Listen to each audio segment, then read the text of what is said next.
السلام علیکم ورحمۃ اللہ وبرکاتہ۔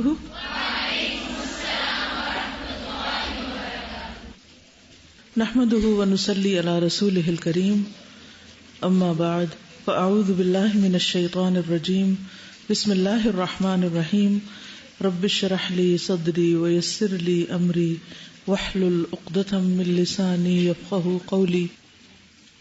آپ کے پاس قرآن مجید ہے؟ سورۃ توبہ کی آیت نمبر 100 پڑھیے۔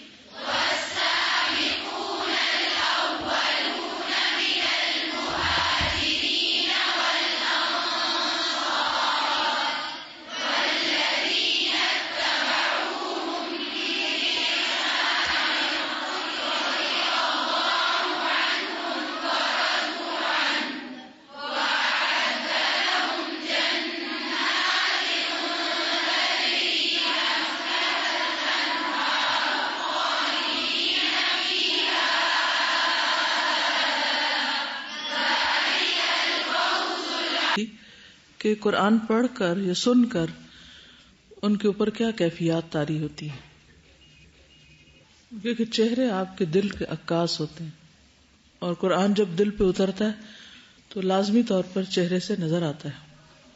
ہو سکتا ہے کچھ لوگ اپنے جذبات بہت زیادہ پی جاتے ہیں یا کنٹرول کر لیتے ہیں اور وہ کچھ بھی محسوس نہیں کرتے یا کرواتے نہیں کرنے کے باوجود۔ تو آپ میں سے کوئی بتائے گا کہ اس آیت میں کیا کہا گیا؟ جنت کی خوشخبری دی گئی۔ خوشخبری کس کے لیے؟ السابقون الاولون، جو مہاجرین اور انصار دونوں میں سے ہیں، ٹھیک؟ اور کس کے لیے؟ والذین اتبعوہم، ان لوگوں کے لیے جنہوں نے ان کی پیروی کی۔ کیسی پیروی؟ بِإحسان، احسان کے درجے میں، احسان کے ساتھ، اچھے طریقے سے۔ تو سابقون الاولون کے لیے بھی اور والذین اتبعوہم بإحسان کے لیے بھی اللہ تعالی کی طرف سے کیا خوشخبری ہے؟ رضی اللہ عنہم ورضوا عنہ، اللہ ان سے راضی ہو گیا اور وہ اس سے راضی۔ اور ان کے لیے کیا ہے جن سے اللہ راضی ہو گیا؟ وَأَعَدَّ لَهُمْ جَنَّاتٍ تَجْرِي تَحْتَهَا الْأَنْهَارُ خَالِدِينَ فِيهَا أَبَدًا۔ کیسی ہیں وہ جنتیں کہ جن کے نیچے نہریں بہتی ہیں اور جن میں وہ ہمیشہ رہیں گے، ہمیشہ کی زندگی۔ ذَلِكَ الْفَوْزُ الْعَظِيمُ، یہ ہے عظیم کامیابی، عظیم الشان کامیابی۔ تو اگر ہم پیچھے سے شروع کریں، عظیم الشان کامیابی کیا ہے؟ جنت کا حصول اور ہمیشہ کی کامیابی، ابدی کامیابی۔ وہ کس کے لیے ہے؟ جن سے اللہ راضی ہو جائے۔ اللہ کن سے راضی ہے؟ جو نیکی کے راستے میں دوڑ لگائیں۔ والسابقون، سابقون کے لیے، الاولون، جو سب سے پہلے کام کریں، پیچھے نہ رہ جائیں، خواہ مہاجر بن کے کریں خواہ انصار بن کے کریں، خواہ گھر چھوڑنے والے ہوں یا کسی گھر چھوڑنے والے کو پناہ دینے والے ہوں، اور جو لوگ ان کے نقش قدم پر چلیں ویسی زندگی بسر کریں جیسی انہوں نے کی۔ والذین اتبعوہم بإحسان، تو ان جیسی زندگی بسر کرنے کے لیے کیا ضروری ہے؟ پھر ہم ان کو جانیں، اور صرف اس نیت سے نہ جانیں کہ ہم ان پہ فخر کرتے نہیں کہ وہ بہت اعلیٰ ترین قسم کے لوگ تھے۔ یہ اتباع کب تک جاری رہے گا؟ قیامت تک۔ والذین اتبعوہم، جو ان کو اپنا رول ماڈل سمجھیں گے، جو ان کے نقش قدم پر چلیں گے۔ ایک تو ہمارے لیے اتباع رسول صلی اللہ علیہ وسلم ضروری ہے، اور اس کے بعد جو ان کے ساتھی تھے، جو ان کے کمپینینز تھے، مرد ہوں یا عورتیں، جنہوں نے اللہ کے رسول صلی اللہ علیہ وسلم کی پیروی آگے بڑھ کر کی۔ اگر ہم آج ان کے طریقوں پر چلیں گے تو ہمارے لیے بھی وہی ہے جو ان کے لیے ہے، رضی اللہ عنہم ورضوا عنہ، اور الفوز العظیم۔ لیکن رضا اور فوز العظیم کے لیے پہلے ہمیں کچھ کرنا ہے۔ اب ہم کیا کریں کیا نہ کریں؟ ان کی زندگیوں کو دیکھیں، انہوں نے کیا کیا۔ اس سوچ اور اس مقصد کو ذہن میں رکھ کے سیرت پڑھا کریں۔ جب یہ آج سن رہے تھے تو آپ میں سے کوئی اپنا ایکسپیرینس بتائے کہ کیا سوچ رہے تھے, کیا خیال آ رہا تھا؟ شاباش, انہوں نے فوراً دعا کی کہ اللہ تعالیٰ مجھے بھی ان لوگوں میں شامل کر دے. I thought کہ کتنے لکی تھے وہ لوگ. اللہ ہمیں بھی ان جیسا بنائے اور ہمیں بھی اس جنت میں داخل کر دے جس میں وہ داخل ہوں گے. یہ کیسے ہو سکتا ہے کہ وہ تو اتنی قربانیاں کر کے وہاں پہنچے اور ہم سو کے اور بغیر قربانیوں کے ہی وہاں داخل ہو جائیں؟ کیا ہر جگہ پہ ہر کوئی داخل ہو جاتا ہے؟ وہ دروازے کس کے لیے کھولے جائیں گے؟ جو اس کے اہل ہوں گے, جن کے لیے اللہ چاہے گا, جو ان جیسے کام کریں گے. اور وہ اللہ سے راضی ہو گیا, اللہ ان سے راضی ہو گیا. یہ بہت اچھا لگ رہا تھا کہ اللہ ان سے راضی ہو گیا. کسی شخص کے لیے اس دنیا میں سب سے بڑی خوشی کی بات کیا ہو سکتی کہ جس کو وہ چاہتا ہے وہ اس سے راضی, وہ اس سے خوش. کیونکہ ہر ایک کی خوشی سے تو کوئی خاص فرق نہیں پڑتا. ساری دنیا بھی آپ کے لیے تالیاں بجائے تو تھوڑی دیر میں تالیوں کی آواز ختم ہو جائے گی.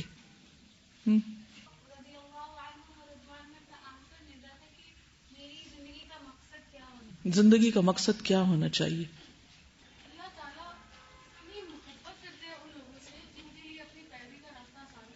بالکل, اللہ کے خاص بندے ہوتے ہیں جن کو وہ اپنے اس راستے پر لے آتا ہے. اور ہمارے لیے کتنا آسان ہو گیا, ہمارے لیے سامنے نمونے موجود ہیں کہ بھئی اس طرح کرنا ہے. ان کے لیے کتنا مشکل تھا, ان کے سامنے تو کچھ نہیں تھا.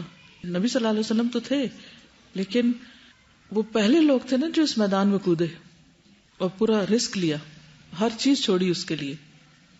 تو ہمیں آگے جانے والا بننا چاہیے یا فالوور پیچھے رہنے والا؟ بس فالوورز ان کے جو آگے جا رہے ہوں, بننا تو فالوور ہی ہے, اتبعوہم.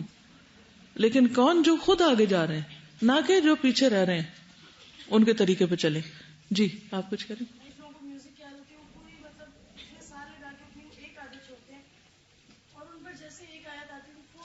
فوراً عمل کر لیتے. دیکھیے سابق بننے کے لیے کیا کیا شرائط ہیں, کیا ضروری ہوتا ہے؟ فور رنرز کون ہوتے ہیں؟ امیڈیٹ ایکشن, رسک لے کے بھی آگے, سمعنا و اطعنا, فوکسڈ, کانشیس, لا یخافون لومۃ لائم, کسی سے ڈرتے نہیں, کریجیس, determined. They keep their trust in Allah. They put their trust in Allah. بالکل, ایکشن, سابق اور الاول. صرف سابق نہیں بلکہ الاول. بالکل, مقابلے پر سبقت لے جانا. کمپٹیشن کس چیز میں؟ بالکل, یعنی ترجیحات مقرر کر کے پھر اس پہ نہیں کمپرومائز کرنا, کسی کے کہنے سے پیچھے نہیں ہٹنا. پہلے استاذہ یقین اللہ اور رسول کی بات پہ, جب یقین ہوگا تو پھر مطلب سبقت کے لیے آگے بڑھیں گے. بالکل ٹھیک ہے. یہ بتائیے کہ وہ کون سی چیز ہے جس میں آپ آگے بڑھنا چاہتے ہیں؟ عام روزمرہ زندگی میں سوچیے, کوئی اپنا ایسا واقعہ یاد کیجئے کہ جہاں آپ دوڑ دوڑ دوڑ دوڑ کے آگے پہنچے, اور یہ کہ آپ نے سوچا کہ دروازہ کھلے تو سب سے پہلے میں اندر داخل ہوں. اور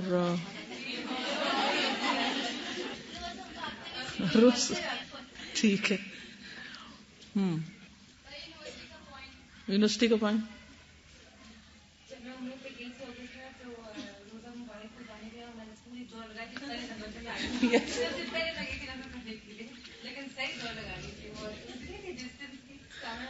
مسجد میں تو دوڑ نہیں سکتے.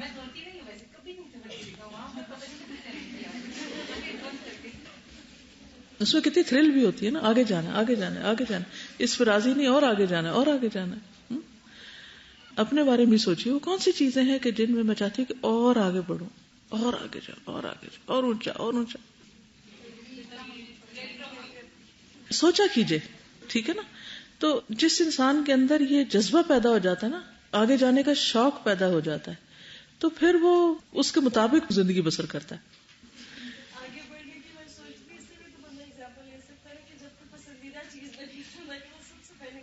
بالکل. تو پھر کیا اللہ کی رضا کا شوق نہیں ہم میں, جنت کا شوق نہیں؟ شوق کی کمی ہے نا. اگر شوق لگ جائے تو پھر تو ہم جلدی کریں.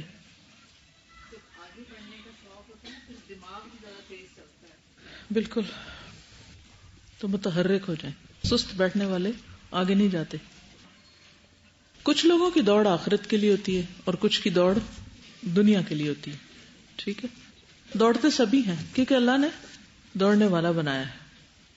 تو ایک چھوٹی سی چیز پہلے شیئر کروں گی, پھر اس کے بعد میں آپ سے بات کروں گی آج کی صحابیہ کے بارے میں, کیونکہ دوڑنے کی بات ہو رہی ہے نا.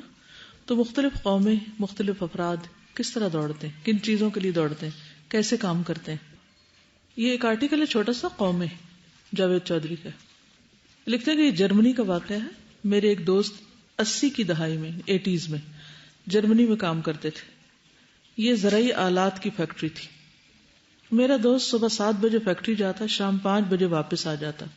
یہ روز کا معمول تھا.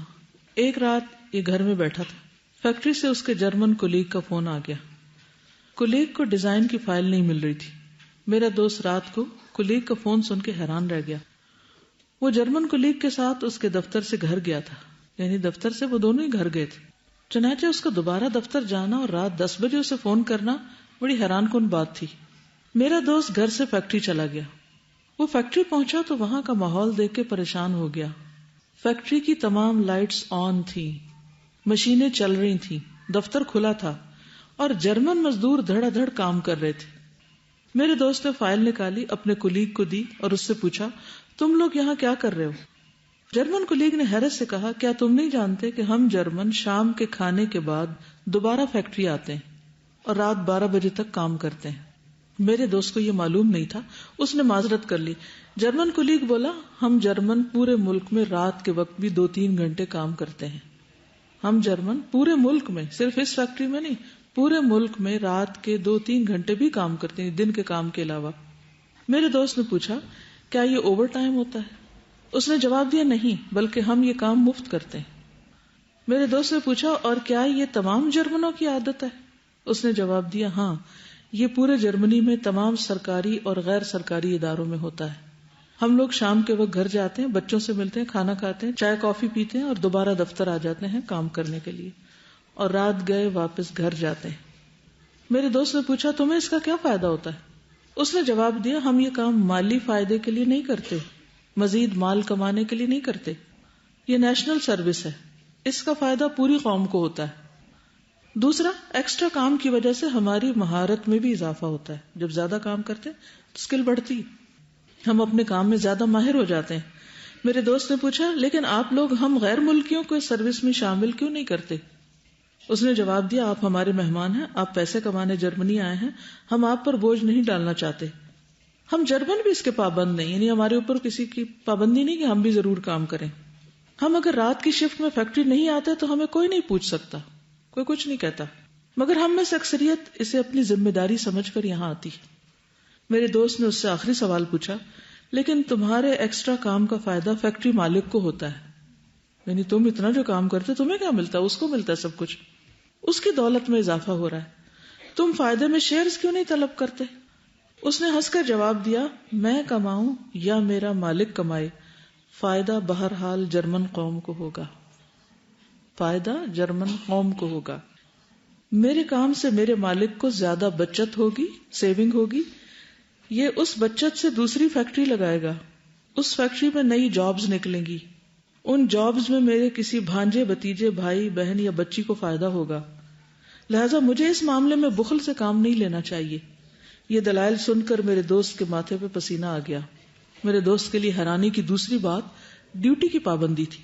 وہ بار بار دیکھتا تھا کہ اس کے جرمن کولیگز رات 2 بجے تک شراب پیتے ہیں, ڈسکو کلبز میں ڈانس کرتے ہیں, بڑی مشکل سے گرتے پڑتے ٹیکسیوں اور بسوں پہ گھر پہنچتے ہیں, لیکن صبح 8 بجے وقت مقرر پر دفتر میں ہوتے ہیں. میرا دوست انہیں جب بھی نشے میں دیکھتا یہ سمجھتا یہ صبح وقت پہ اٹھ نہیں سکیں گے, لیکن یہ نہ صرف وقت پر اٹھتے تھے بلکہ یہ کام پر بھی پہنچتے تھے اور معمول کے مطابق کام بھی کرتے تھے. میرے دوست نے جرمنوں کی یہ دونوں عادتیں بتائیں تو مجھے اس کے ساتھ ہی جاپانی قوم یاد آ گئی. جاپانی قوم بھی کام کے معاملے میں انتھک ہے. جاپانی کمپنیوں کے ساتھ کام کرنے والے پاکستانی تاجر بتاتے ہیں, ہم جس وقت جاپان فون کرتے ہیں ہمیں ان کے دفتر کھلے ملتے ہیں.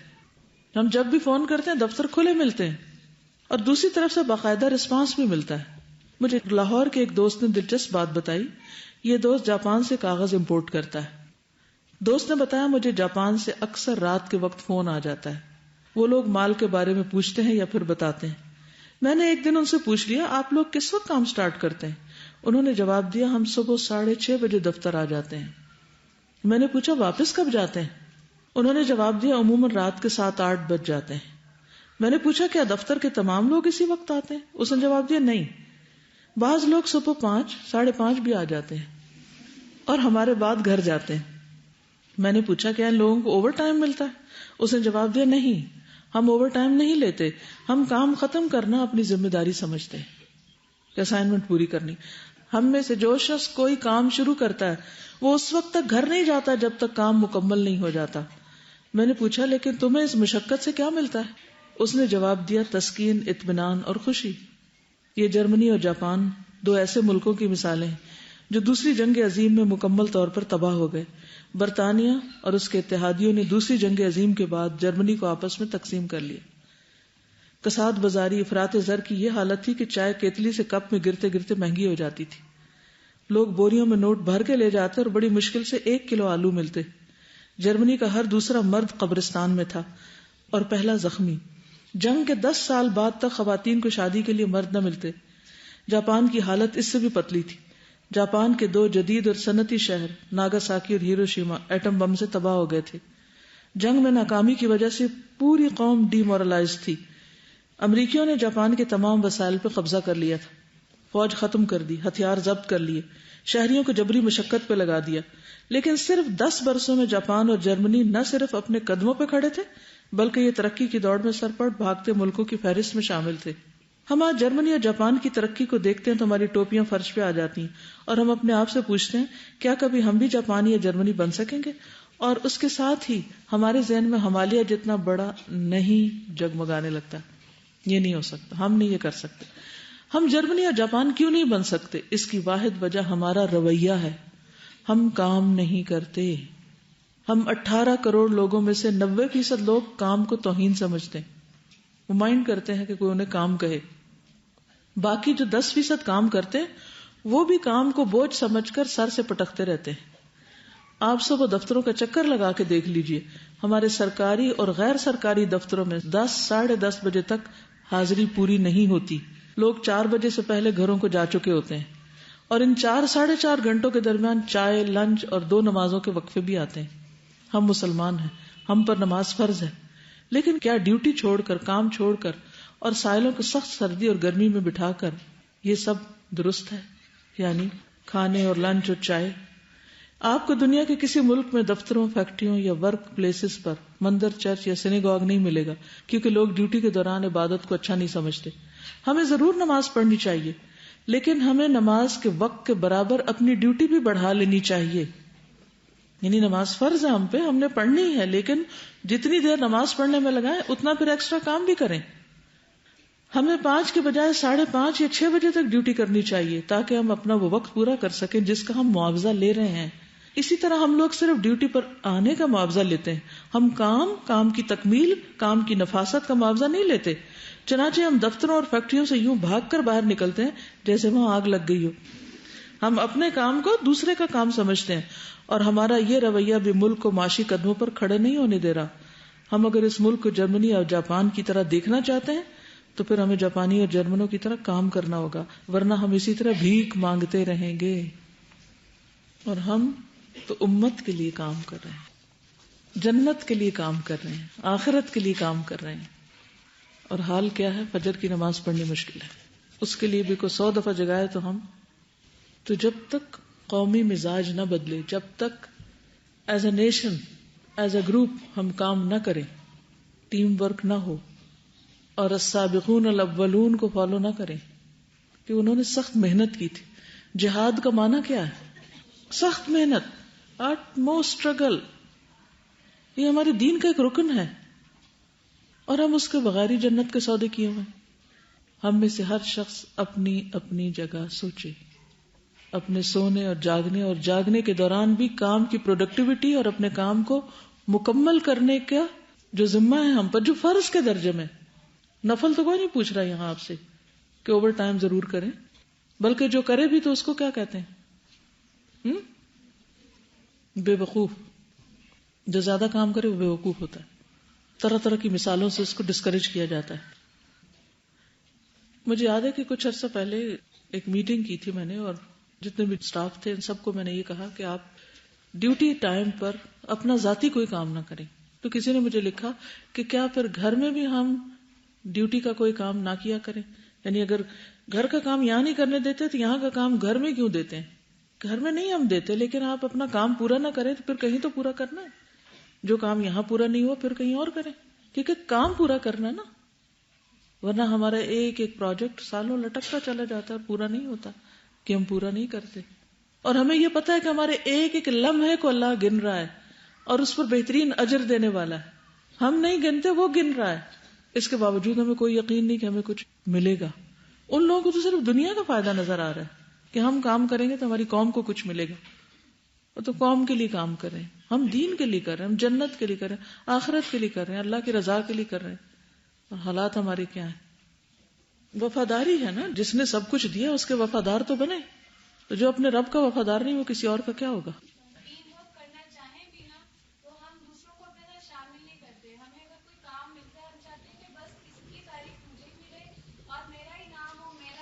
اور اگر کسی کا نام بن ہی گیا تو بس اس سے صرف حسد کرنا آتا ہے، کام کرنا نہیں آتا، محنت کرنی نہیں آتی. پھر بھی یہ نہیں دیکھتے کہ وہ کیا کر رہا ہے. جو پے جس کام کے لیے دی جاتی ہے اس ٹائم میں اگر ہم نے وہ کام نہیں کیا تو اس ڈیوریشن کا جو پیسہ ہے وہ بھی حرام کہتے ہیں. بالکل حرام میں آتا ہے. پھر تو اگر وہ ٹائم کا ہم پیسہ لے رہے ہیں اور ہم اس میں کام نہیں کر رہے تو وہ تنخواہ ہماری حلال نہیں ہے، وہ حرام ہی. اور ایک حرام کا لقمہ کھانے کا کیا ہے کہ ہماری دعا قبول نہیں ہوگی.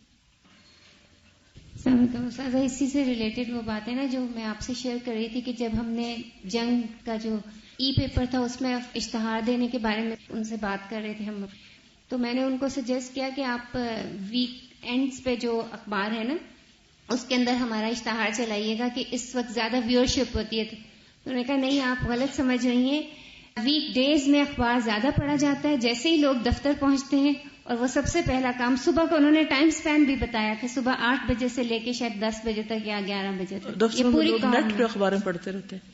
نہ وہ نیٹ ہمارا، نہ وہ کمپیوٹر ہمارا، نہ وہ چیئر ہماری، وہ سب ہم کسی سرکاری یا غیر سرکاری ادارے کے اندر کام کے لیے وہ سب ایک امانت کے طور پہ استعمال کر رہے ہوتے ہیں. لیکن وہ کس کام پہ استعمال کریں جس کا نہ ہماری ذات کو کوئی خاص فائدہ نہ قوم کو فائدہ. سچی جھوٹی خبریں پڑھ کے کیا کمایا ہم نے؟ ایک تو جس طرح ہم فرض نمازیں پڑھتے ہیں تو ہم اس کے ساتھ نوافل پڑھتے ہیں کہ جو کمی کوتاہی ہو گئی ہے وہ نوافل کے ذریعے سے ہٹ جائے. اسی طرح جو ہمارے ایک کام ہے ذمہ داری، اس میں بھی ہمیں ایکسٹرا کرنا چاہیے کہ جو کمی کوتاہی ہو جائے اللہ تعالیٰ اس کے ذریعے ہمیں معاف کر دے. دوسرا اگر ہمیں کام کوئی ایکسٹرا ملتا ہے تو شکر گزار ہونا چاہیے کہ ہمیں ایک موقع ملے اللہ تعالیٰ نے دیا ہے، ورنہ کام تو ہو جاتے ہیں. کیونکہ ہمارا کام صرف کام نہیں، یہ تو ایک مشن ہے، ایک خدمت ہے. اور سب سے پہلے اس کا فائدہ ہمیں اپنی ذات کو پہنچتا ہے، نیکیاں کما رہے ہوتے ہیں اس سے. کسی پر بھی احسان نہیں ہے. اگر ہم انڈیویجولی یہ سوچنا شروع کر دیں کہ اگر میں کام نہیں کروں گی تو اپنا کام تو اللہ نے لینا ہے، وہ کسی اور سے لے لے گا. بالکل. پھر وہ قومیں کر رہی ہیں نا کام، آگے بڑھ رہے ہیں، پھر ہماری گردنیں ان کے ہاتھوں میں.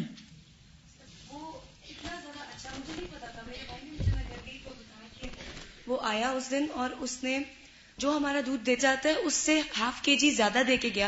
بھائی نے کہا کہ کیوں؟ کہتے ہیں یہ میں اس کے پیسے نہیں لوں گا. بھائی نے پوچھا کیوں؟ خیر. اس نے کہا کہ اگر کوئی کمی کوتاہی ہو جائے تو اس کو پورا کرنے کے لیے میں آپ کو یہ دے رہا ہوں.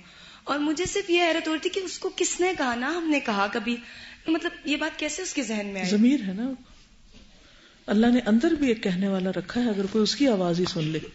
صحابہ کرام کیا گھڑیاں دیکھ کے کام کرتے تھے؟ دین کا آورلی کرتے تھے. تو جس چیز کو ہم ایک مشن کے طور پر لیتے ہیں اگر اس میں زیادہ نہیں کرتے تو کم از کم آورز کی پابندی کر لیں کہ جو ٹائم ہے اس کو تو پورا امانت داری کے ساتھ اس کام میں لگائیں. اس میں تو ڈنڈی نہ ماریں، اس کو تو کسی اور کھاتے میں نہ ڈالیں. یہی وجہ ہے کہ دین کے بڑے بڑے کام شروع ہوتے ہیں لیکن صحیح افراد نہ ملنے کی وجہ سے یا افراد کی خیانتوں کی وجہ سے بٹھا ہی بیٹھ جاتا ہے ہر چیز کا. اب آپ دیکھیں کہ قائد اعظم دن رات محنت کر کے انہوں نے اگر ایک ملک حاصل کیا تو ان کے ساتھیوں نے اور ان کے جو پیچھے والے لوگوں اور ہم جیسے لوگوں نے کیا کیا؟ ملک صرف اس کو نوچا، صرف اس کو فائدے کی چیز بنا لی کہ صرف ہم اپنی ذاتوں کے لیے کچھ کما لیں. دیا تو نہیں نا. اسی طرح جتنے بھی لیڈرز ہیں، جتنے بھی بڑے بڑے جنہوں نے کام کیے، اکا دکا افراد نظر آتے، ٹیم نہیں نظر آتی، لوگ نہیں نظر آتے. اور بڑے کام صرف افراد نہیں کرتے، ٹیم کرتی ہے، پوری قوم کرتی ہے، پھر بحیثیت قوم لوگ آگے بڑھتے ہیں. ہمارے ہاں گھروں میں بھی یہ رواج ہے، ایک کمائے سب کھائیں. اداروں میں بھی یہ رواج ہے، ایک کام کرے باقی آرام کریں. ہر فرد ہے ملت کے مقدر کا ستارہ. بعض اوقات یہ ہوتا ہے کہ ہماری کوئی سکلز ہوتی ہیں، ہم کام کر سکتے ہوتے ہیں، ہمارے پاس وقت بھی ہوتا ہے، لیکن ہم اپنے آپ کو آفر نہیں کرتے کہ پھر تو میرے اوپر کام آ جائے گا. کام سے ڈرتے ہیں اور کسی کو نہیں بتاتے. مجھے یہیں پر ہی 2 لوگوں کا تو یاد ہے، زیادہ کا نہیں، کہ انہوں نے خود مجھ سے کہا کہ ہمیں فلاں چیز آتی ہے لیکن ہم نے کسی کو بتایا اس لیے نہیں کہ پھر لوگ ہمیں کہیں گے کہ تم یہ کام کرو. بعض اوقات ہمیں مثال کے طور پر گرافک ڈیزائننگ آتی ہے، ہمیں رائٹنگ آتی ہے، رائٹنگ سکلز اچھی ہیں ہماری، ہمیں اور بہت سے کام اچھے اچھے آتے ہیں، لیکن ہم کسی کو اس لیے نہیں بتاتے کہ پھر کوئی مجھ سے پوچھے نہ، یا مفت میں مجھ سے سیکھنے کی کوشش نہ کرے، یا مجھ سے کوئی فائدہ نہ اٹھائے. تو فائدہ پہنچانا نہیں چاہتے. تو جو فائدہ پہنچانا نہیں چاہتے کسی کو، وہ کبھی فائدہ حاصل بھی نہیں کر پاتے. دینے والوں کو ہی ملتا ہے. تو ہم میں سے ہر شخص یہ سوچے کہ ہم دین کو، امت کو، انسانیت کو کیا فائدہ پہنچا رہے ہیں. صحابہ کرام والسابقون الاولون کیا تھے کہ ہر چیز میں آگے ہی آگے. یہ کرنا ہے فوراً حاضر کرتے ہیں، کوئی پرواہ نہیں، جان کی پرواہ نہیں، مال کی پرواہ نہیں، کسی اور چیز کی پرواہ نہیں، کوئی ڈر نہیں، کوئی خوف نہیں، کرنا ہے تو کرنا ہے. ایسے ہی لوگوں سے اللہ راضی ہو گیا اور انہی کے طریقے پہ جو چلے گئے ہی نہیں، کوئی غم ہے ہی نہیں، کوئی پریشانی ہے ہی نہیں. آگے چلتے ہیں حضرت سلمہ کے بارے میں. سیدہ سلمہ بنت امیس رضی اللہ عنہا، نام ان کا سلمہ ہے، والد کا نام امیس بن سعد، والدہ کا نام ہند بنت عوف ہے. یہ بنو کنانہ سے تھی، اور خود سلمہ کے والد جو تھے یہ قبیلہ خثعم کے تھے، خا فا عین میم. ان کی ایک ہمشیرہ نبی کریم صلی اللہ علیہ وسلم کی زوجہ محترمہ سیدہ میمونہ ہے، دوسری ہمشیرہ عباس بن عبد المطلب کی بیوی ام الفضل، تیسری ہمشیرہ جعفر بن ابی طالب کی بیوی سیدہ اسماء بنت امیس، جن کا آپ پیچھے پڑھ چکے ہیں. جعفر کے بعد ان سے کس نے شادی کی تھی؟ ابو بکر رضی اللہ تعالیٰ عنہ، اس کے بعد علی رضی اللہ تعالیٰ عنہ. جی ہاں، سیدہ سلمہ کی شادی اللہ اور رسول کے شیر سیدنا حمزہ بن عبد المطلب کے ساتھ ہوئی، جنہیں سید الشہداء ہونے کا اعزاز حاصل. شہید ہونے کی بات ہے نا، ہم سب کی تمنا ہوتی ہے ہم شہید ہوں. تو ایک شعر میں نے کہیں پڑھا تھا کہ جی چاہتا ہے شہید ہو جاؤں، پر سنا ہے جان سے مار دیتے ہیں. یعنی تمنا ہے ہماری بڑی بڑی، لیکن جان دینے کو راضی نہیں، یعنی جان لگانے کو کسی بھی کام میں قربانی نہیں کر سکتے. ان تمام بہنوں کے لیے یہ فضل اور شرف ہی کافی ہے کہ رسول اللہ صلی اللہ علیہ وسلم نے ان کے مومن ہونے کی گواہی اپنی زبان مبارک سے بیان کی کہ یہ ان الاخوات لمؤمنات، یہ ساری بہنیں مومن بہنیں، یعنی بحیثیت ان کی as a sister they are believers. ایمان ایک ایسا وصف ہے جس کی وجہ سے انسان سب سے اعلیٰ اور عرفہ مرتبے پر فائز ہو جاتا ہے. عبداللہ بن عباس بیان کرتے ہیں کہ رسول اللہ صلی اللہ علیہ وسلم نے فرمایا ان الاخوات لمؤمنات، بے شک تمام بہنیں مومن ہیں. ایک دوسری روایت میں ہے الاخوات الاربع مؤمنات میمونۃ و ام الفضل ابنتا الحارث و سلمى و اسماء ابنتا عمیس. یہ چاروں بہنیں مومن ہیں، یعنی حارث کی دونوں بیٹیاں میمونہ اور ام الفضل، اور امیس کی دونوں بیٹیاں سلمہ اور اسماء. یعنی باپ 2 فرق تھے لیکن ماں ایک تھی، سب بہنیں تھی. ان چاروں نے عورتوں میں اسلام کی نشر و اشاعت کا بہت بڑھ چڑھ کر کام کیا اور اپنے قول اور عمل اور طرز حیات سے دعوت اللہ کا فریضہ انجام دیا. انہیں مبارکباد ہو اور اللہ ان سے راضی ہو. سیدہ سلمہ نے حضرت حمزہ بن عبد المطلب کی بیٹی کو جنم دیا جس کا نام عمارہ تھا. اس کی کفالت اپنے ذمے لینے کے لیے حضرت علی، جعفر اور زید بن حارثہ کے درمیان جھگڑا بھی ہوا تھا. ابو داؤد میں نافع بن جبیر اپنے باپ سے اور وہ سیدنا علی سے بیان کرتے ہیں کہ زید بن حارثہ مکہ کی طرف روانہ ہوا، وہ حمزہ کی چھوٹی بیٹی کو اپنے ساتھ لے آیا. سیدنا جعفر بن ابی طالب نے کہا یہ بچی میرے ساتھ رہے گی، میں اس کی کفالت کا زیادہ حقدار ہوں کیونکہ یہ میرے چچا کی بیٹی، اس کی خالہ میری بیوی اور خالہ ماں کے قائم مقام ہوتی. حضرت علی نے فرمایا کہ میں اس کی کفالت کا زیادہ حقدار ہوں کیونکہ میرے چچا کی بیٹی ہے، اور رسول اللہ صلی اللہ علیہ وسلم کی بیٹی میری بیوی اور اس کی کفالت کا زیادہ حق رکھتی. زید بن حارثہ نے کہا اس بچی کی کفالت کا میں زیادہ حق رکھتا ہوں کیونکہ میں اسے مکہ سے لے کر آیا ہوں. رسول اللہ صلی اللہ علیہ وسلم جھگڑا سن کر باہر تشریف لائے اور فرمایا کہ میں بچی کی کفالت کا فیصلہ جعفر بن ابی طالب کے حق میں کرتا ہوں کیونکہ اس بچی کی خالہ جعفر کی بیوی اور خالہ ماں کا مرتبہ رکھتی ہے. سیدنا علی فرماتے ہیں کہ جب ہم مکہ معظمہ سے نکلے ہمارے پیچھے حمزہ کی ننھی بچی چچا چچا کہتی ہوئی آئی. حضرت علی نے اس کا ہاتھ پکڑ لیا اور رسول اللہ صلی اللہ علیہ وسلم کی بیٹی سیدہ فاطمہ الزہرا سے کہا کہ اس بچی کو اپنے پاس رکھو، اس کی اچھی طرح دیکھ بھال کرنا، یہ تیرے چچا کی بیٹی ہے. سیدہ فاطمہ نے اس بچی کو اٹھا لیا. اتنے میں جعفر آ گئے، کہنے لگے یہ میرے چچا کی بیٹی، اس کی خالہ میری بیوی. نبی کریم صلی اللہ علیہ وسلم نے کفالت کے لیے خالہ کے حق میں فیصلہ دے دیا اور فرمایا خالہ ماں کے قائم مقام ہوتی. اس بچی کا نکاح نبی صلی اللہ علیہ وسلم نے سلمہ بن ابی سلمہ سے کیا تھا. وہ کون تھے؟ ام سلمہ کے بیٹے. ام سلمہ کون تھی؟ نبی صلی اللہ علیہ وسلم کی زوجہ ہوتا. ٹھیک ہے. سیدہ سلمہ نے دعوت اسلام کے آغاز میں بڑے مشکل دن بسر کیے. ان کی ہمشیرہ سیدہ اسماء نے اپنے خاوند جعفر کے ہمراہ مشرکین کی ایذا رسانی سے بچنے اور اپنے دین کی حفاظت کی خاطر حبشہ کی طرف ہجرت کر لی. لیکن جب سیدہ سلمہ کے خاوند حمزہ بن عبد المطلب نے اسلام قبول کر لیا تو ان کی آنکھیں ٹھنڈی ہو گئیں. حمزہ بن عبد المطلب نے کس طرح اسلام قبول کیا اس کی تفصیلات بیان کرتے ہوئے علامہ ابن ہشام اپنی مشہور اور معروف سیرت کی کتاب میں ابن اسحاق کے حوالے سے لکھتے ہیں کہ مجھے قبیلہ بنو اسلم کے ایک ذہین شخص نے بتایا کہ صفا پہاڑی کے پاس ابو جہل رسول اللہ صلی اللہ علیہ وسلم کے پاس سے گزرا تو اس نے آپ کو دیکھتی اذیت پہنچائی، گالی دی اور برا بھلا کہنے لگا. لیکن رسول اللہ صلی اللہ علیہ وسلم نے کوئی جواب نہیں دیا بلکہ مکمل خاموشی اختیار کی. عبداللہ بن جدان بن عامر کی کنیز اپنے گھر میں بیٹھی یہ سب کچھ سن رہی تھی، دیکھ رہی تھی. پھر ابو جہل برا بھلا کہہ کر وہاں سے چلا گیا اور کعبہ کے پاس قریش کی ایک محفل میں جا کے بیٹھ گیا. تھوڑی دیر بعد حمزہ بن عبد المطلب تیر کمان اٹھائے شکار سے واپس آئے. وہ روزانہ شکار کے لیے جایا کرتے تھے. شکار سے واپس ہوئے تو گھر میں داخل ہونے سے پہلے بیت اللہ کا طواف کرنے لگے. طواف کرنے کے بعد وہ قریش کی محفل میں آئے. وہاں کچھ دیر ٹھہرے، اہل محفل کو سلام کہا اور ان سے بات چیت کی. حمزہ بن عبد المطلب قریش کے معزز نوجوان اور سب سے بڑھ کر باروب انسان تھے، یعنی جوانوں میں. جب ان کا گزر عبداللہ بن جدان کی کنیز کے پاس سے ہوا تو اس وقت رسول اللہ صلی اللہ علیہ وسلم اپنے گھر واپس جا چکے تھے. اس کنیز نے حمزہ بن عبد المطلب سے کہا اے ابو عمارہ، تیرے بھائی کا بیٹا محمد ابھی تھوڑی دیر پہلے یہاں بیٹھا ہوا تھا. اس کے ساتھ ابو الحکم بن ہشام نے یعنی ابو جہل نے بدتمیزی کی، اسے برا بھلا کہا اور مارا بھی. اس نے انتہائی ناپسندیدہ طرز عمل اختیار کیا اور محمد صلی اللہ علیہ وسلم نے اس سے کوئی بات نہیں کی، مکمل خاموشی اختیار کی. تمہارے جیتے جی ایسا ہو جائے تو بڑے افسوس کی بات ہے. یعنی ایک عورت نے غیرت دلائی کس کو؟ حضرت حمزہ کو، اور وہ بھی غلام عورت تھی. یہ سن کر حمزہ بن عبد المطلب غصے میں آپے سے باہر ہو گئے. غضبناک ہو کر ابو جہل کو اس کی حماقت کا سبق سکھانے کے لیے روانہ ہوئے. راستے میں کسی کے پاس نہ رکے نہ کوئی بات کی. وہ مسجد الحرام میں پہنچے. وہاں ابو جہل چند لوگوں کے ساتھ بیٹھا ہوا تھا. جاتے ہی اس کے سر پر اپنی کمان دے ماری جس سے اس کا سر زخمی ہو گیا اور غصے سے بپھرے ہوئے کہا ارے کم بخت، تجھے جرت کیسے ہوئی؟ تو نے میرے جیتے جی میرے بھتیجے پہ ہاتھ اٹھایا اور اس کو گالی دی. عقل کے اندھے میں نے اس کے دین کو قبول کر لیا. یعنی اس سے پہلے وہ مسلمان نہیں تھے، اس واقعے نے ان کو مسلمان بنا دیا. اب وہی کہتا ہوں جس کا وہ پرچار کرتا ہے. اگر تجھ میں ہمت ہے تو اب اس پر ہاتھ اٹھا اور اسے گالی دے. تیرے پر خرچے نہ اڑا دوں تو میرا نام بھی حمزہ نہیں. بنو مخزوم کے کچھ لوگ ابو جہل کی مدد کے لیے اٹھے. ابو جہل نے انہیں روک دیا اور کہا واقعی میں نے اس کے بھتیجے کو برا بھلا کہا ہے جس کی وجہ سے یہ طیش میں، تم خاموشی اختیار کرو. پھر حضرت حمزہ نے سچ مچ اسلام قبول کر لیا اور رسول اللہ صلی اللہ علیہ وسلم کے تابع فرمان ہو گئے.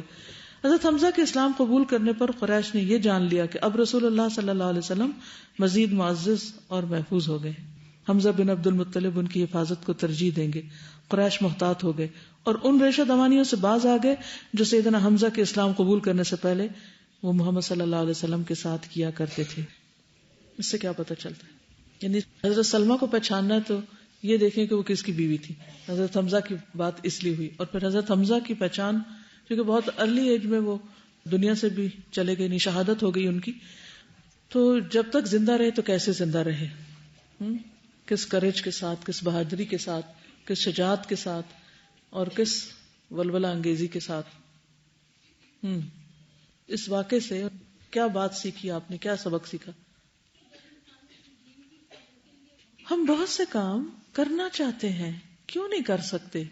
السابقون الاولون, انہی میں سے حضرت حمزہ بھی ہے نا, بالکل اول دور میں تو نہیں لیکن مکہ میں ہی مسلمان ہوئے تھے, اور جنگ احد میں جا کر انہوں نے جس طرح جان دی اور جو ان کے ساتھ ہوا وہ سب آپ کے سامنے. تو کیوں نہیں کر پاتے؟ کچھ چیزیں ہمیں اچھی نہیں لگ رہی ہوتی, کچھ اچھی لگ رہی ہوتی, کچھ کرنا چاہتے ہیں, کچھ چیزوں سے روکنا چاہتے ہیں. مثلا کسی نے مجھ سے کہا کہ آپ نے امر بالمعروف اور نہی عن المنکر کی بات کی ہے, تو بعض اوقات ہم کسی گاڑی میں سوار ہوتے ہیں, وہاں گانے لگے ہوتے ہیں, لیکن ہم کسی کو منع نہیں کر سکتے کیونکہ ہمیں یہ ہوتا ہے کہ وہ ڈرائیور باز نہیں آئیں گے یا ہمیں کچھ برا بلا کہیں گے. لیکن بہت سے لوگوں نے اپنا ایکسپیرینس بتایا کہ انہوں نے بات کی اور انہوں نے یا گانے بند کر دیے, تلاوت لگا دی, کچھ اور. تو وہ کون سی کوالٹی جو ہمارے اندر نہیں ہوتی تو ہم کچھ نہیں کر پاتے؟ Courage, confidence. لوگوں سے ڈرتے رہتے, خوف.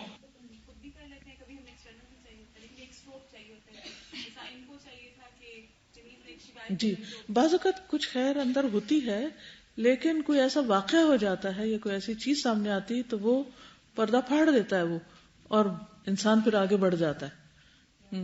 آپ جی, یہ جو منفی سوچ ہے نا, ہم نہیں کر سکتے. ابھی یہ جو آرٹیکل میں بھی کہ اگر کوئی کہے کہ پاکستان کو اگر ایسا ملک بنانا ہے, ایسی ترقی کرنی ہے تو کام کرنا ہوگا, تو وہ پہلے کیا سوچیں گے؟ جان سے مار دیتے ہیں. جی بالکل, بعض اوقات اتنا سوچتے ہیں کہ موقع ہی چلا جاتا ہے.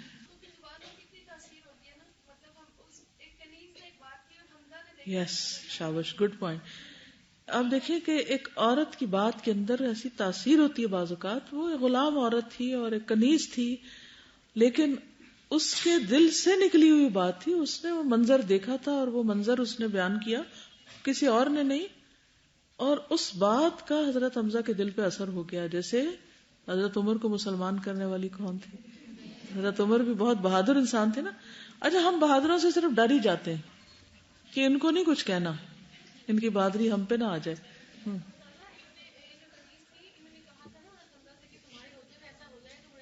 تو کنیز میں بھی کتنی کرش تھی کہ تمہارے ہوتے ہوئے ایسا ہو جائے تو کتنے افسوس کی بات ہے. اچھا, ایک اور چیز یہ ہوتی ہے کہ بعض اوقات ہمارے ساتھ کچھ ایسی چیزیں ہو جاتی ہیں جو ہمیں ناگوار ہوتی ہیں نا, تو ہم رونا دھونا شروع کر دیتے ہیں کہ ہمارے ساتھ کیوں ایسا ہے. ہمیں نہیں معلوم کہ اس واقعے سے کوئی اور کیا سبق لے رہا ہو اور وہ کتنی خیر کا باعث ہمارے لیے ہو. اب آپ دیکھیے, نبی صلی اللہ علیہ وسلم پر زیادتی ہوئی, آپ نے صبر کیا, خاموشی اختیار کی. اللہ نے ایک معمولی سی عورت کے ذریعے حضرت حمزہ کو میسج دیا جو اس مکہ کے بہادر ترین لوگوں میں سے تھے. وہ اٹھے اور جا کے بدلہ بھی لیا اور مسلمان بھی ہو گئے. خیر کس پر پلٹی؟ نبی صلی اللہ علیہ وسلم کو ایک مضبوط سپورٹر مل گیا. ہم کیا کہتے ہیں, بس یہ جو ہم کر رہے ہیں نا, اسی کے اندر سے کچھ نچڑے, یہیں سے کچھ نکلے. آپ خیر کا کام کرتے جائیں اور اس رستے میں اگر کوئی تکلیف آتی ہے تو برداشت بھی کر لیں. وہ خیر آپ پہ ہی لوٹنی ہے. جیسے ابھی بھی بات ہوئی نا, اگر ہم کوئی اچھا کام کریں گے تو وہ ہمیں ہی فائدہ دے گا. بظاہر وہ یوں لگتا ہے جیسے کسی اور کو فائدہ جا رہا ہے, یہ سارے پوائنٹ فلاں کے کھاتے میں جا رہے ہیں, وہ ہمیں یوز کر رہے ہیں. عام طور پہ ہم اس لیے بھی کوئی کام آگے ہو کے نہیں کرتے, لوگ ہمیں یوز کرتے ہیں, تو ہم کیوں کسی کے لیے کریں؟ بھئی کسی کے لیے نہیں, اگر وہ کر بھی رہا ہے اور اس کو بھی فائدہ پہنچتا ہے تو وہاں سے پھر کسی اور تک جائے گا. لیکن اللہ تو حساب رکھ رہا ہے نا کہ ہماری وجہ سے, ہماری کنٹریبیوشن سے کوئی شخص یا کوئی چیز اس قابل ہوئی کہ وہ آگے بڑھ سکے. جیسے اگر مالک کو بھی فائدہ ہو رہا ہے تو وہ ایک اور فیکٹری لگائے گا, اس فیکٹری میں ہمارے رشتہ داروں کو جابز ملیں گی. ایک پازیٹو تھنکنگ ہے نا. اور نیگیٹو کیا کہ وہ ہمیں یوز کر رہا ہے, ہم کیوں کام کریں. تو اس میں دو چیزیں میں دیکھ رہی تھی کہ ایک تو ہمیں صحیح بات کرنے کا حوصلہ نہیں ہوتا, دوسرے میں ہر وقت یہ فکر لاحق ہوتی کہ ہمیں نہ کوئی کچھ کہہ دے. حالانکہ ہمیں یہ نہیں پتا ہوتا کہ ہمیں ویسے ہی ہر کوئی کچھ کہہ رہا ہوتا ہے. جس نے جو کہنا ہوتا ہے نا وہ کہہ کے دم لیتا ہے, تو کم از کم بات صحیح کرنی چاہیے. اب جیسے یہ کنیز کی بات میں دیکھ رہی تھی کہ اس نے یہ نہیں سوچا کہ مجھ پہ اس کا کیا اثر پڑے گا یا میرے ہی خلاف ہو جائے کہ میں اتنے بڑے بندے کی شکایت لگا رہی ہوں. اس کا اتنا وہاں پہ اثر و رسوخ تھا.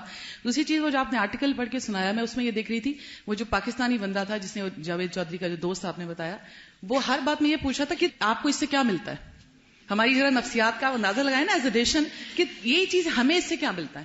اور جب تک یہ چیز نہیں نا ہوگی سیلف لیس ہو کے صحیح بات کرنے کا حوصلہ, میں ہمیشہ سوچتی ہوں کہ جب دین کی بات آتی ہے ہماری کریٹیوٹی، ہماری صحت، ہماری ہمت، ہر چیز ڈاؤن ہو جاتی ہے.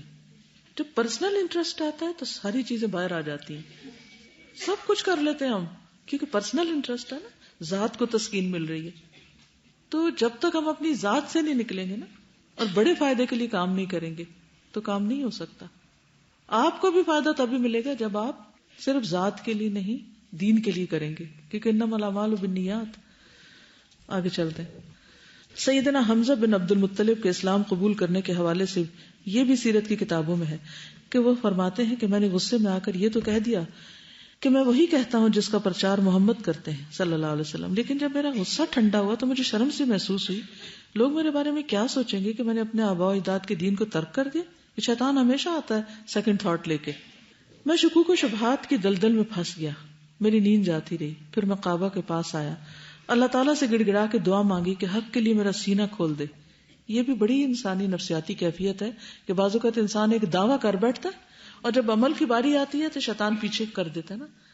لیکن جو سچا انسان ہوتا ہے پھر وہ اپنے کال سے نہیں پھرتا، وہ اس کشمکش سے باہر نکلنے کے لیے پھر اللہ کی مدد حاصل کرتا ہے، سہارا لیتا ہے، دعا کرتا ہے.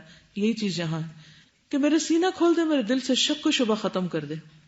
میں اپنی دعا سے فارغ ہوا کہ باطل چھٹ گیا، میرا دل یقین سے معمور ہو گیا. اسی لیے جب آپ کوئی کام کرنے لگے اور ڈیسیژن لے لیں تو پھر استخارہ کریں، پھر اللہ تعالیٰ آپ کو رہنمائی دے دے گا. میں رسول اللہ صلی اللہ علیہ وسلم کے پاس گیا اور اپنی حالت کے بارے میں بتایا تو آپ نے میری ثابت قدمی کے لیے اللہ سے دعا کی. دیکھیے جتنا بھی کوئی بڑا کام کرنے جا رہا ہو، یہ کوئی بھی طرح طرح کی رکاوٹیں ہوتی ہیں، نفس کی رکاوٹ، شیطان کی رکاوٹ، اور پھر اور بھی آگے ماحول کی رکاوٹیں. تو اس کے لیے دعا بھی ضروری ہوتی ہے. ہم لوگ فوراً ایک ویکنس کا شکار ہو جاتے ہیں، ہاں یہ فلاں دین کی طرف آ کے اب تو آپ دیکھنا کیا ہوتا ہے. وہ بیچارے کو نظر ہی لگ جاتی، وہیں بیٹھ جاتا ہے. کیونکہ ہم پھر پرسن بیس بات کر رہے ہوتے ہیں نا، اللہ کو بھول جاتے ہیں. ہمیشہ اللہ سبحانہ وتعالیٰ کو یاد رکھنا چاہیے کہ اللہ کی دی ہوئی توفیق سے، اور اللہ تمہیں مزید استقامت دے. کوئی کتنا بھی اچھا کام کرے تو ساتھ ہی دعا دے کہ اللہ اور زیادہ کرنے کی توفیق دے، صرف تعریف کر کے نہ چھوڑ دے. جب سیدنا حمزہ نے اسلام قبول کیا تو یہ اشعار کہے: حمدت اللہ حین ہدا فؤادی الی الاسلام والدین الحنیف لدین جاء من رب عزیز خبیر بالعباد بهم لطیف اذا تلیت رسائلہ علینا تحدر دمع ذی اللب الحصیف رسائل جاء احمد من ہداها بآیات مبینۃ الحروف. میں نے اللہ کی تعریف کی جب اس نے میرے دل کو اسلام اور دین حنیف کی ہدایت نصیب کی. وہ دین جو غالب رب کی طرف سے آیا، وہ رب جو اپنے بندوں سے بڑا باریک بینی کے ساتھ باخبر ہے. جب اس کے پیغامات ہمیں پڑھ کر سنائے جاتے ہیں تو عقل مند کے آنسو بہنے لگتے ہیں، عقل مند روتے ہیں. ایسے پیغامات جو محمد صلی اللہ علیہ وسلم واضح آیات کے ساتھ لے کر آئے ہیں، یعنی دلائل کے ساتھ لائے ہیں. سیدہ سلمہ اپنے خاوند سیدنا حمزہ کے ساتھ اسلام کے سایہ دار آنگن میں سعادت کے جام نوش کرتے ہوئے زندگی بسر کر رہے تھے. حضرت حمزہ ابھرتے ہوئے شہزور جوان رعنا تھے. اسلام قبول کرنے کی وجہ سے ان کے روب، دبدبے اور وقار میں بے پناہ اضافہ ہو گیا. یہی وجہ ہے کہ ابو جہل باوجود جب سیدنا حمزہ نے اسے زخمی کیا تو اس نے بالکل خاموشی اختیار کر لی اور کوئی بات نہیں کی. اسلام نے سیدنا حمزہ کی طاقت، روب اور دبدبے میں بے پناہ اضافہ کر دیا تھا، اور جو لوگ ان کو ایک کے مقابل سمجھتے تھے اب 1000 کے برابر جانتے تھے، کیونکہ ایمان جو ہے وہ انسان کو اور بہادر کر دیتا ہے. اب ان کی ہجرت ہوتی ہے مدینہ کی طرف. جب اللہ سبحانہ و تعالیٰ نے اپنے رسول مقبول صلی اللہ علیہ وسلم کو مدینہ منورہ کی طرف ہجرت کرنے کی اجازت دے دی تو حضرت سلمہ بھی اپنے خاوند حضرت حمزہ کے ساتھ مدینہ منورہ کی طرف ہجرت کر گئی.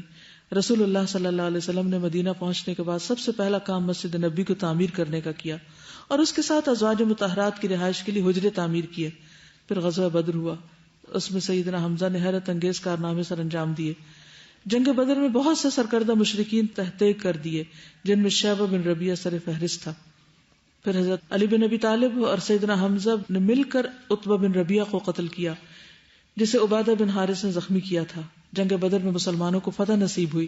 قریش کے 70 سرکردہ قائد تحقیق کر دیے گئے، 70 کو گرفتار کیا گیا اور قریش نے یہ ٹھان لی کہ جنگ احد میں اپنے مقتولوں کا بدلہ لیں گے.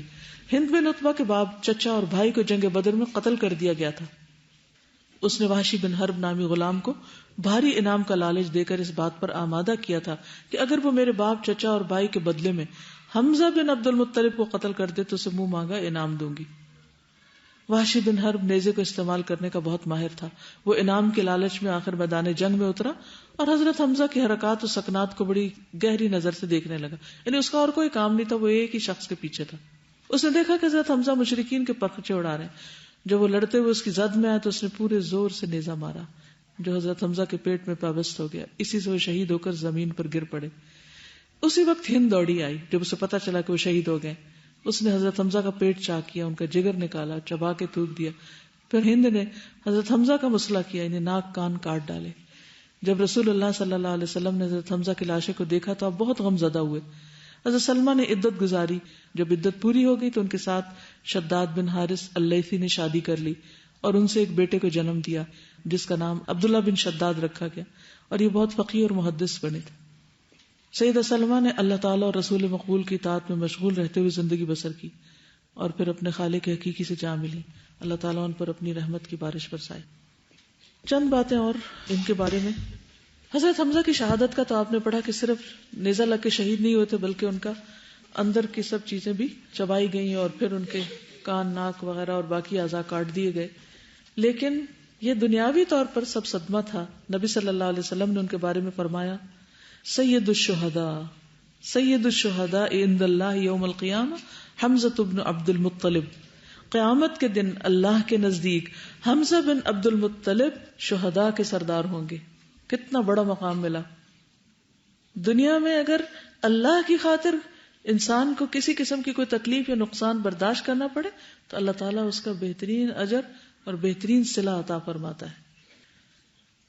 غسیل الملائکہ، نبی صلی اللہ علیہ وسلم نے فرمایا، میں نے فرشتوں کو دیکھا کہ وہ حمزہ بن عبد المطلب اور حنظلہ بن راہب کو غسل دے رہے ہیں۔ حضرت حمزہ حضور صلی اللہ علیہ وسلم کے رضائی بھائی بھی تھے، یعنی چچا تو تھے ہی لیکن بھائی بھی تھے، دودھ شریک بھائی۔ نبی صلی اللہ علیہ وسلم کے نزدیک ایک پسندیدہ نام تھا ان کا، یعنی ان کا نام جو تھا پسندیدہ ناموں میں سے تھا۔ جابر بن عبداللہ کہتے ہیں کہ ایک آدمی کا بچہ پیدا ہوا، لوگ کہنے لگے اس کا نام کیا رکھیں؟ تو نبی صلی اللہ علیہ وسلم نے فرمایا اس کا وہ نام رکھو جو مجھے سب سے زیادہ پسند ہے، یعنی حمزہ۔ نبی صلی اللہ علیہ وسلم کا ان کے گھر آنا جانا۔ حمزہ بن عبد المطلب کی بیوی کہتی ہے کہ ایک دن رسول اللہ صلی اللہ علیہ وسلم حضرت حمزہ کے پاس تشریف لائے اور دنیا کا تذکرہ ہونے لگا تو رسول اللہ صلی اللہ علیہ وسلم نے فرمایا، دنیا سرسبز اور شیریں ہے، جو شخص اسے اس کے حق کے ساتھ حاصل کرے گا اس کے لیے اس میں برکت ڈال دی جائے گی، اور اللہ اور اس کے رسول کے مال میں بہت سے گھسنے والے ایسے ہیں جنہیں اللہ سے ملاقات کے دن جہنم میں داخل کیا جائے گا، یعنی وہ ان کا حق نہیں لیکن وہ ناحق اس مال کو لے لیتے ہیں۔ جب حمزہ بن عبد المطلب مدینہ تشریف لائے ہجرت کے بعد تو انہوں نے بنو نجار کی خاتون خولہ بنت قیس سے شادی کی۔ رسول اللہ صلی اللہ علیہ وسلم حمزہ سے ملاقات کے لیے خولہ کے گھر جاتے۔ خولہ احادیث بیان کرتی، وہ کہتی ہے کہ ایک مرتبہ رسول اللہ صلی اللہ علیہ وسلم ہمارے پاس تشریف لائے، میں نے عرض کی، یا رسول اللہ، مجھے معلوم ہوا کہ آپ فرماتے ہیں قیامت کے دن آپ کا ایک حوض ہوگا جس کی مسافت فلاں علاقے سے فلاں تک ہوگی۔ آپ نے فرمایا یہ بات صحیح ہے، اور اس سے سیراب ہونے والوں میں میرے نزدیک سب سے زیادہ محبوب تمہاری قوم ہوگی۔ خولہ کہتی ہیں پھر میں نبی صلی اللہ علیہ وسلم کی خدمت میں ایک ہنڈیا لے کر حاضر ہوئی جس میں روٹی یا حریرہ تھا۔ رسول اللہ صلی اللہ علیہ وسلم نے کھانا تناول کرنے کے لیے ہنڈیا میں ہاتھ ڈالا تو اس کے گرم ہونے کی وجہ سے آپ کی انگلی جل گئی اور آپ کے منہ سے ہنس کی آواز نکلی۔ فرمایا اگر ابن آدم کو جب ٹھنڈک کا احساس ہوتا ہے تو بھی سی کرتا ہے اور جب گرمی کا احساس ہوتا ہے تب بھی سی کرتا ہے۔ یہ بہت نیچرل ری ایکشن ہوتا ہے نا یہ۔ اور حضرت حمزہ کو جو مارا گیا تھا نا نیزہ، وہ ایک طرف سے جا کے دوسری طرف سے نکل گیا تھا، اتنا شدید وار تھا، بہت قریب سے اس نے مارا تھا۔ حضرت انس سے مروی ہے کہ رسول اللہ صلی اللہ علیہ وسلم حضرت حمزہ کی ناش مبارک کے پاس آ کر کھڑے ہوئے، دیکھا ان کی لاش کا مسئلہ کر دیا گیا تھا۔ آپ نے فرمایا اگر یہ بات نہ ہو کہ ان کی بہن صفیہ سے برداشت نہ ہوگا تو میں حمزہ کی ناش کو ایسے ہی چھوڑ دوں حتیٰ کہ اسے درندے اور پرندے کھا جائیں، پھر یہ ان کے پیٹوں ہی سے محشر میں آئے۔ یعنی ایسی موت بھی اور اس طرح چلے جانا بھی کوئی نقصان کا سودا نہیں اگر اللہ کے راستے میں ہو۔ یعنی ہم سمجھتے نہیں کہا ہے بیچارہ اس کے ساتھ یہ ہو گیا، کچھ نہیں بچا اس کا۔ کہا کہ اگر ان کے رشتہ دار یہ برداشت نہیں کر سکیں گے ورنہ ان کو یہ اعلیٰ مقام ملے. پھر آپ نے ایک چادر منگوا کر اس میں انہیں کفنایا. جب چادر سر پہ ڈالی جاتی تو پاؤں کھل جاتے, جب پاؤں پہ ڈالی جاتی تو سر کھل جاتا. لیکن یہ شہیدوں کے بھی سردار ہوں گے, آخرت میں اتنا بڑا مقام. دنیا کی کوئی بھی چیز کم ہو جائے تو کیا ہوا, جان چلی گئی, جسم مس کر دیا گیا, کفن پورا نہیں ملا, کچھ کھویا. کیا کھویا؟ کیا وہ بیچارے تھے؟ ہم ایسی چیزوں پہ اپنے آپ کو بیچارہ سمجھنے لگتے ہیں, ہمارے پاس یہ نہیں ہے وہ نہیں. وہ سب سے زیادہ کامیاب تھے, الفوز العظیم کو پا گئے. شداد جو تھے جن سے پھر ان کی اہلیہ نے شادی کی تھی بعد میں, یہ نبی صلی اللہ علیہ وسلم اور ابو بکر رضی اللہ تعالی عنہ کے ہمزلف بھی تھے, کیونکہ ان کے نکاح میں سلمہ بنت امیس گئی تھی. ان کے سسر الحاد بہت مہمان نواز تھے. الحاد کا نام اسامہ بن عمر تھا. ان کو الحاد اس لیے کہا جاتا تھا کہ رات کو آگ جلاتے تھے. الحادی بھی ایک جگہ آتا ہے تاکہ جو راستے سے گزر رہا وہ روشنی دیکھ کر مہمان نوازی کے لیے آ جائے, یعنی فائدہ پہنچانے کے لیے. ان کے شوہر سے مروی کچھ احادیث بھی ہیں حضرت شداد سے. روایت کرتے ہیں کہ ایک مرتبہ رسول اللہ صلی اللہ علیہ وسلم ظہر یا عصر میں سے کسی نماز کے لیے باہر تشریف لائے تو حسن یا حسین کو اٹھائے ہوئے تھے, یعنی آپ صلی اللہ علیہ وسلم. تو آپ آگے بڑھے اور انہیں ایک طرف بٹھا دیا اور نماز کے لیے تکبیر کہہ کے نماز شروع کر دی.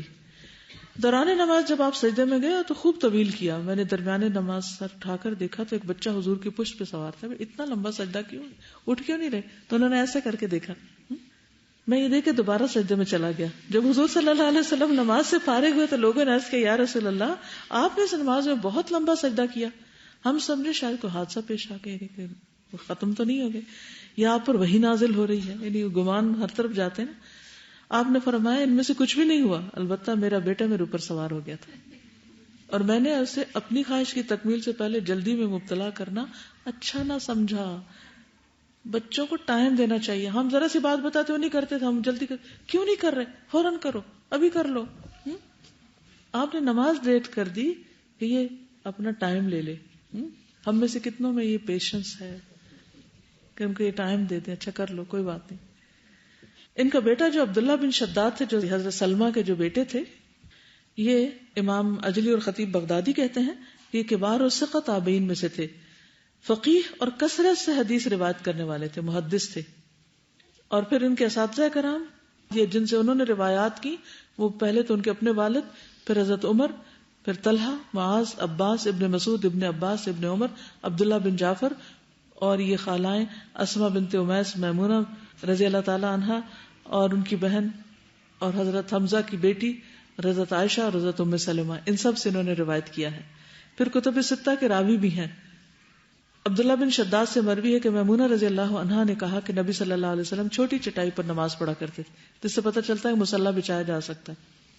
پھر اسی طرح عبداللہ بن شداد کہتے ہیں, ان سے یعنی جو بیٹے تھے ان کے, ان سے روایت ہے کہ حضرت عائشہ نے بیان کیا کہ رسول اللہ صلی اللہ علیہ وسلم نے مجھے حکم دیا کہ نظر بد لگ جانے پر موضعتین سے دم کر لیا جائے, یعنی یہ 2 صورتیں بھی کافی ہو جاتی ہیں. ان کی بیٹی سے بھی احادیث مروی ہیں. عبداللہ بن شداد حمزہ رضی اللہ عنہ کی بیٹی سے روایت کرتے ہیں. یہ عبداللہ کی ماں کی دودھ شریک بہن ہے. فرماتی ہے کہ میرا آزاد کردہ غلام مر گیا, اس نے ایک بیٹی چھوڑی تو رسول اللہ صلی اللہ علیہ وسلم نے اس کا مال میرے اور اس کی بیٹی کے درمیان تقسیم فرمایا, آدھا مجھے دیا اور آدھا اسے دے دیا. تو یہ ہے یہ خاندان جو اپنے آثار چھوڑ گیا. ہم بھی سوچیں کہ ہم کیا آثار چھوڑ کے جا رہے ہیں. سبحانک اللہم و بحمدک, اشہد ان لا الہ الا انت, استغفرک و اتوب الیک. السلام علیکم و رحمۃ اللہ وبرکاتہ.